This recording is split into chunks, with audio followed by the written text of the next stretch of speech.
गावाकडे सुट्टीसाठी आल्यानंतर आम्ही संध्याकाळच्या वेळी फेरफटका मारायला म्हणून शेताकडे जातो आणि संध्याकाळच्या वेळी असा फेरफटका मारायला एकदम भारी वाटतं. थोडेसे पाय मोकळे झाल्यासारखे सुद्धा होतात, वातावरण सुद्धा भारी असतं. त्यामुळं अशा पद्धतीनं आम्ही रोज संध्याकाळी शेताकडे फेरफटका मारायला जातो. आणि आमच्यापेक्षा जास्त घाई तर या दोघांना लागलेली असते. एक आहे माझा मुलगा आणि एक आहे माझा भाचा, आणि मी, आई आणि माझी भाऊजाई तिघी मिळून चाललेलो आहोत शेतातलं माळवा आणण्यासाठी. थोडाफार भाजीपाला होता शेतामध्ये, तो घेऊन यायचा म्हणून आम्ही चाललो होतो आणि आमच्या सोबत ही दोघं सुद्धा आली होती. शेतात वाटेनं जाताना बघितलं तर झाडांना भरपूर असे आंबे लागले होते, त्याचबरोबर मक्याची कणसं सुद्धा भरपूर होती. शेतात गेल्यानंतर आम्ही शेंगा तोडायला चालू केल्या चवळीच्या. त्याच्या अगोदर आईनं या भेंड्या सुद्धा घेतलेल्या आहेत काढून, काट भेंड्या. याची आमटी सुद्धा एकदम भारी लागते आणि तर चवळीच्या शेंगा तोडायला आम्हाला ही दोघं सुद्धा मदत करत आहेत.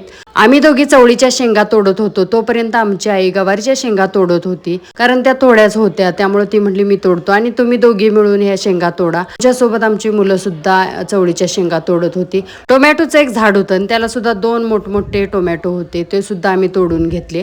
आणि इकडं मी सुद्धा थोड्याफार शेंगा तोडायला मदत केली, नाहीतर लोक लगेच कमेंट करतात तू फक्त कॅमेरा धरून उभा राहतीस म्हणून म्हटलं आपण पण थोडीफार मदत करूया. तशी तर मदत मी नेहमीच करत असते, पण मी मदत करायला गेलो तर कॅमेरा कोण धरणार, व्हिडिओ कोण करणार, म्हणून मी व्हिडिओमध्ये जास्त दिसत नाही. पण यावेळी भाऊजाईला म्हटलं तू कॅमेरा धर आणि मी थोड्याफार शेंगा तोडायला मदत करतो. अशा पद्धतीनं शेंगा तोडल्या आणि नंतर भेंड्या सुद्धा घेतल्या आणि गवारच्या शेंगा सुद्धा आईने इकडं तोडलेल्या आहेत. आणि हे सगळं घेऊन नंतर आम्ही घरी यायला निघालो.